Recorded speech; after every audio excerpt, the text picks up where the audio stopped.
자, 이런 가운데 민주당 의원들은 이 검찰청을 폐지하는 검찰개혁 방안을 내놨습니다. 자, 정화순 논설위원, 일단 당론으로 발의된 건 아닙니다만 민주당 의원들이 추진하는 이 검찰개혁 방안 어떤 것들입니까?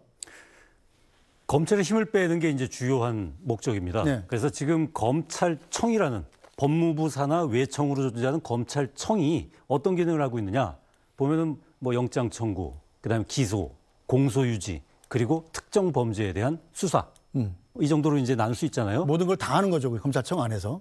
모든 걸 다 하는 건 아니죠. 네. 뭐 딴 또 수사기관도 있으니까. 네. 근데 그 수사 기능을 떼겠다는 겁니다. 네. 그래서 떼고 나머지 남은 뭐가 남습니까? 영장 청구, 기소, 네. 공소유지.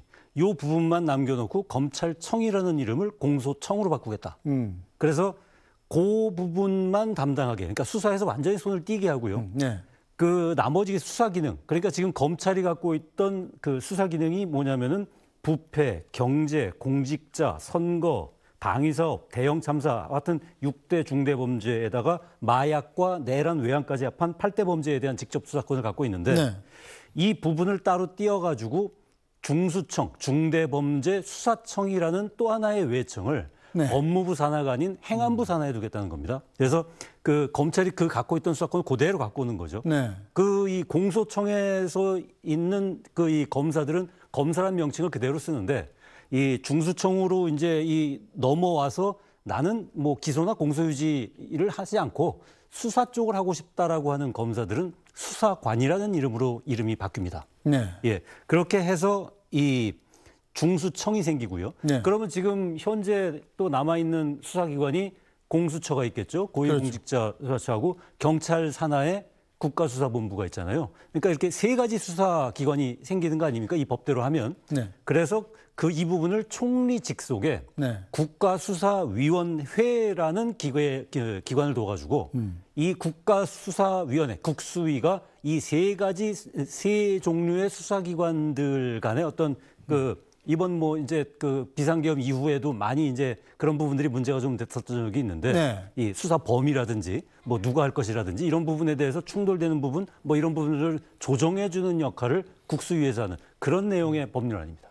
네, 자, 김우영 의원, 일단 현 정부 들어서 이 대법관수를 증언하는 법률이라든지 아니면 이 대통령이 됐을 때 재판을 중단하는 법이라든지 이런 약간의 여론에 좀 부작용이 우려되는 법안을 미루어 왔잖아요.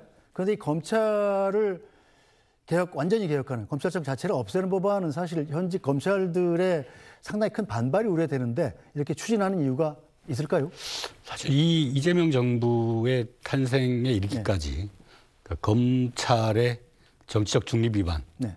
또 대통령 정권의 이제 사실 신여가 되어서 그 야당 내지는 정적을 상대로 엄청난 그 권한을 남용하고 증거를 조작하거나 하는 그런 행위들이 상당히 국민들로부터 이제 분노의 대상이 되었던 것은 사실이지 않습니까? 네. 어쨌거나 그러면 이 정권으로서는 그러한 국민들의 열망, 검찰이 좀 정상적인 국가의 기관으로 거듭나길 바라는 그런 국민의 열망을 대변해서 개혁 작업에 착수를 해야 되는 건 사명이라고 생각합니다.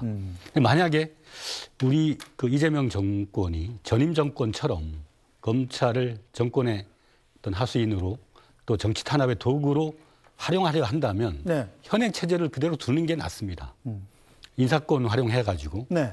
정권에 충성하는 검찰총장으로 하여금 사건 배랑해서 막다를 잡으면 되겠죠. 그러나 그것은 우리의 민주주의를 위해서도 상당히 바람직하지 않기 때문에 권한을 좀 나누고 네. 또 서로 수사기관과 공소청으로 견제와 균형의 어떤 원리를 관찰하도록 하는 것이 네. 시대적 추세에 맞고 또 다시는 이 윤석열 정권 같은 그런 비극이 일어나지 않도록 하는 그런 예방적 조치로도 꼭 필요한 일이다 그렇게 봅니다. 네, 자, 국민의힘에서는 민주당의 이 검찰 개혁안 어떻게 평가하실까요? 그래서 이번 법안의 핵심은 네. 이게 검찰의 수사권을 완전히 박탈하는 거 아니겠습니까? 그리고 이제 영장 청구, 기소 그리고 공소유지를 전담하는 별도의 이제 이 공소청을 신설하겠다는 구상인데 과거의 수사 기소 분리 논쟁이 이어져 왔지 않아요. 네. 이게 이제 정치적인 논리에 이제 불가피하게 이제 전개가 될 건데 검찰 개혁 좋아요. 명분도 좋고 다 좋아요. 그러나 국민의 신뢰 회복이 저는 우선 되어야지 정권의 권한 강화를 한다든지 이런 수단으로 비춰져서는 나는 법안에 이게 상당히 저항이 있을 것이다. 그러면 이것을 여야가 정말 협치하고 통합하고 같이 의논해서 머리를 맞대고 자 이렇게 검찰 개혁을 우리는 해보고 싶다 이렇게 한다고 하면은 여야가 머리를 맞대고 또 전문가들 또 의해서 공청회도 갖고 네. 국민들의 의견을 듣고 이렇게 충분히 해소도 되는데 일방적으로 이렇게 밀어붙이는 경향이 있어서 그게 우려스럽다. 그런 측면에서 이게 잘못하면은 민주당에서 오만과 교만과 절대 다수의 그 의석을 가지고 네. 겸손하지 못하는 이렇게 되면은 국민들이 더 저항에 부딪힐 수 있을 것이다. 첫째도 겸손이고 둘째도 겸손이고 셋째도 겸손이다. 그것이 이재명 대통령이 지금 추구하는 방향이에요.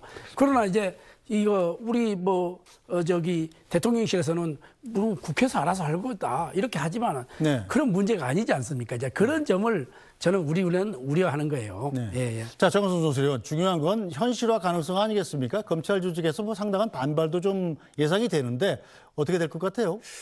뭐 당연히 변호사님 말씀하신 것처럼 당연히 반발이 네. 예상이 되죠. 뭐 검사님, 영감님으로 부르던 분을 갑자기 이제 수사관님이라고 하면은 그 이전엔 수사관들을 지휘하면서 일을 했었는데 자기 자신이 이제 물론 그 직급은 맞춰준다고 하지만 뭐 그런 부분에서 기분이 안 좋을 거고 그 다음에 또 그 이 검찰청이라는 검찰이라는 그 검사 동일체로 있던 조직에서 네. 갈라낸다는데 그거 뭐 당연히 좋아하겠습니까? 하지만 다만 그 지금까지 이 검찰의 어떤 행태나 이런 부분에서 사실 비판적인 여론이 있었던 게 사실이고요.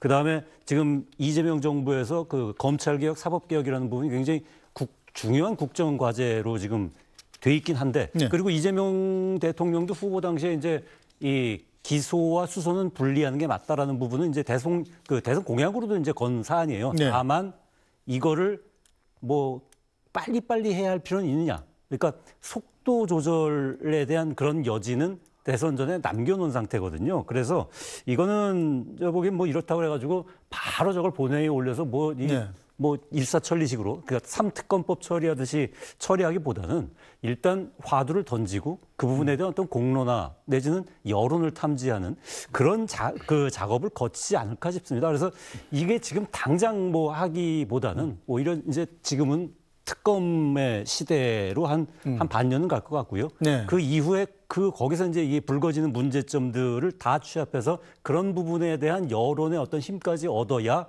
이 검찰개혁, 사법개혁 이런 부분을 갖다가 무리 없이 갈 수 있을 거라고 봅니다. 알겠습니다. 입법 과정에도 뭐 상당한 시간이 걸릴 거기 때문에 지켜보도록 하죠.